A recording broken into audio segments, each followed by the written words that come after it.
I'm Star Jones, and this is the Star Treatment.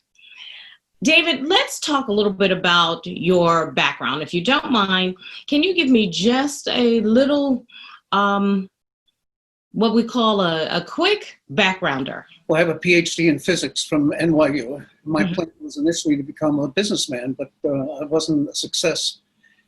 And the best I could do was to get a job as a high school teacher. And I did that for a number of years, and then I retired and became a copy editor. But my main interest is in writing about science and religion. I've been doing it for the past 8 or 9 years. I have a number of websites, and I write about the Shroud of Turin and the arguments for God's existence and the reasons to believe in life after death, to believe that our freedom is before God, and when we die, our past is somehow gathered up, and it becomes a defining moment of our lives. Tell us a little bit about what a theological educator does so that our audience understands. Well, theology is a study of revelation, and fundamental theology is a study of the reasons to believe in revelation. It's also called apologetics. So that's my specialty. That's what I work on, is fundamental theology. As a theological educator, what are your thoughts on free will? Well, there are two kinds of observation. There's scientific observation. We observe with our eyes that the sky is blue. But we also observe that we can move our hand about any way that we want. But if we lose our hand in an accident, we still continue to exist. Our hand is something that we have.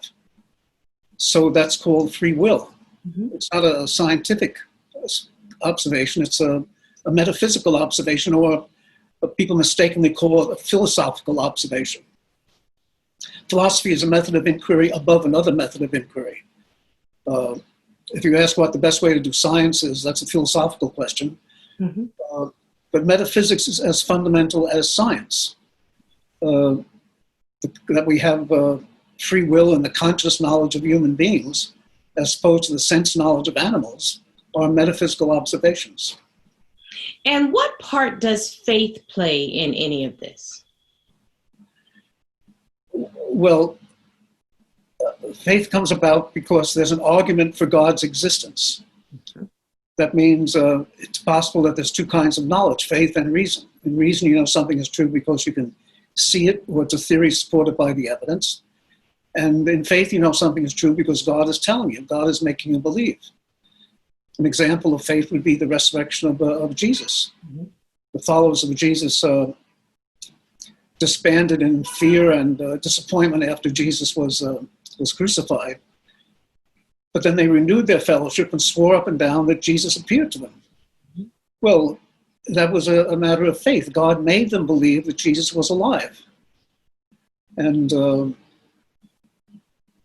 so that's what faith is. It's called revelation, or you know things because God is telling you. What do you think is the correct concept of God? Well, the best way to explain that is to begin with the incorrect concept of God. Yeah. The incorrect concept of God is that God created the universe. The universe is a collection of molecules. It's not a being, it's many beings. It's like saying that God created Santa Claus. Santa Claus is a figment of human imagination. Santa Claus doesn't exist. The correct concept of God is that God created human beings. I am a human being. I am not a collection of molecules. I'm a single, unified being. I think, therefore I am, is the way Descartes put it. So we have a drive to know and to understand everything, and we want to know why we exist and what we are.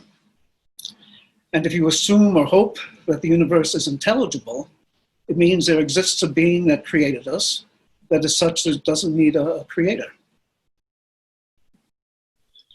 What about the whole concept of having a soul?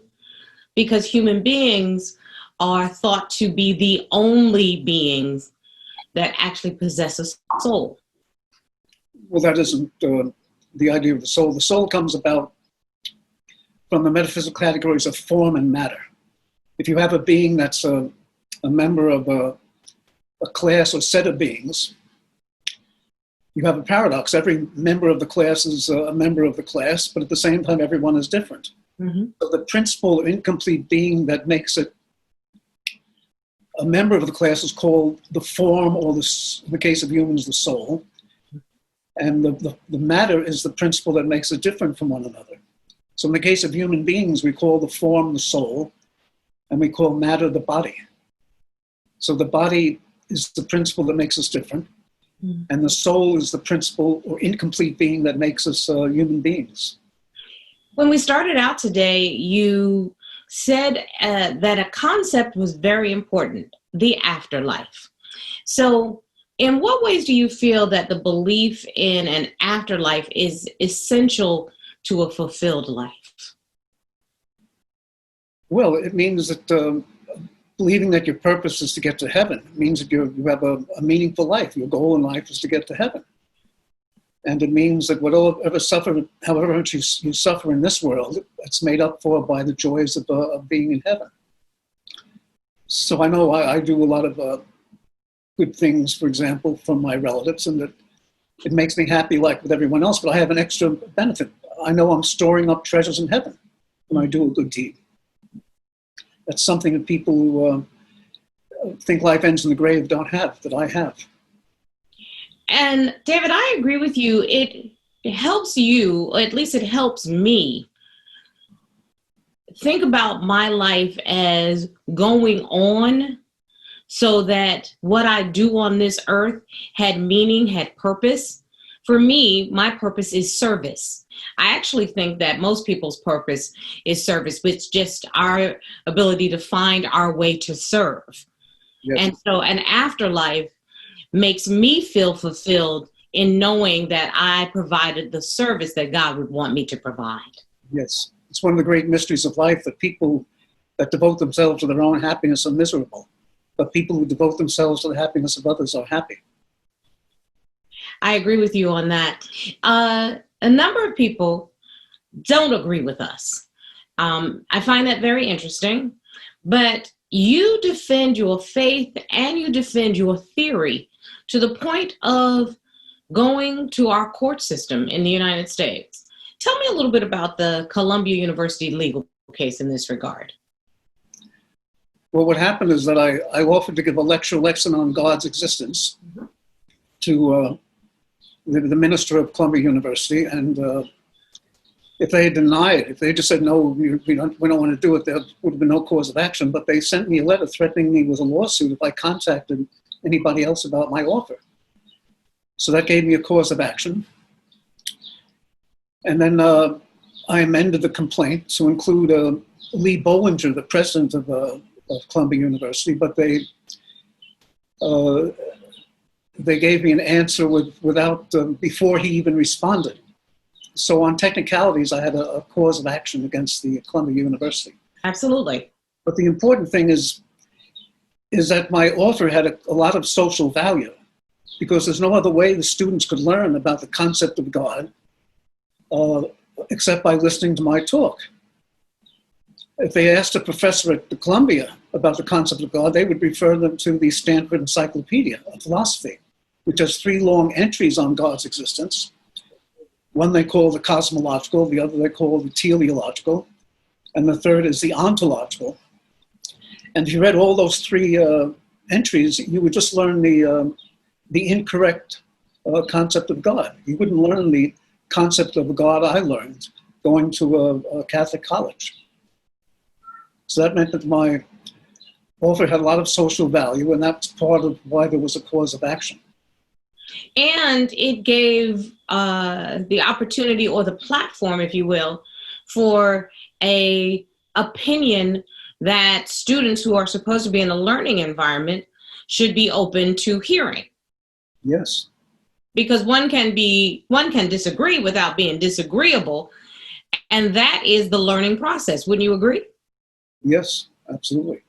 So you also mentioned when we first started out that the Shroud of Turin is a manifestation of this conversation that we are having. Help me to understand that. Well, according to the Gospels, Jesus was not buried in a mass grave for criminals.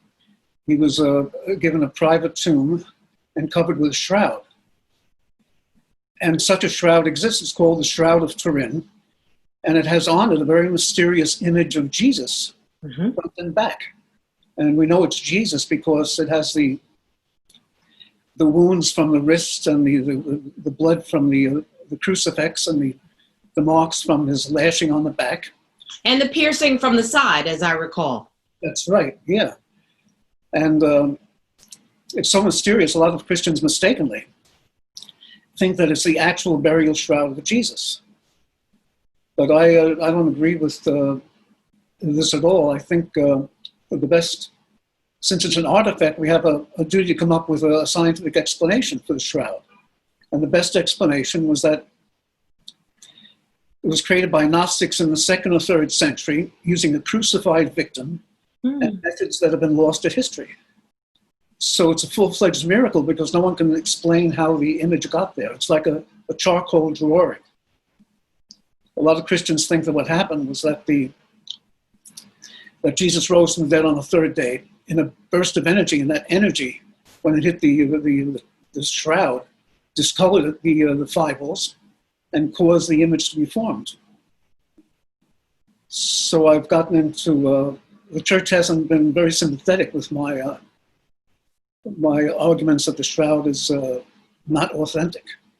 So although it is a religious artifact and it has been classified as such for centuries, your theory is that it is, or should I say it was, a purposeful fake. Yes, that's my theory. That's the theory you should promote, not the theory that it was the actual burial shroud of Jesus. In the case of the resurrection of Jesus, that's an historical event. Mm-hmm. There's no need to come up with some kind of historical explanation for it. It's just a historical fact. But with the shroud, you have a duty to come up with a theory, and that's the best theory, is that it was made by Gnostics in the 2nd or 3rd century. And it doesn't detract from its strength as a reason to believe, because it's still quite an inexplicable thing that you have the only person who rose from dead, Jesus. You have this sort of mysterious shroud that no one can explain how the image got there. David, as we talk about this, to try to explain the shroud with the conventional theory, it seems as if you are, or someone would be trying to explain faith, when faith should be enough to believe that Christ died and rose from the dead. Yes, that's right. People get confused about faith and reason. You can see that with the difference between people who talk about a leap of faith and people who talk about the gift of faith. I think the Catholic Church teaches that faith is both a decision and a gift from God. Whereas when people talk about the leap of faith, I think they think that the resurrection and the shroud and so on is evidence of life after death. And it's rational to believe in life after death, but they admit it's not complete truth. So they talk about a leap of faith. But that's not my understanding. It's faith is both a decision and a gift from God. David, the whole concept of God is one that people will debate for many years to come, but your explanation, and I would say entry into the debate, is one that leaves us all very thoughtful. Thank you so very much for your time today, and thank you for this contribution. Well, thank you.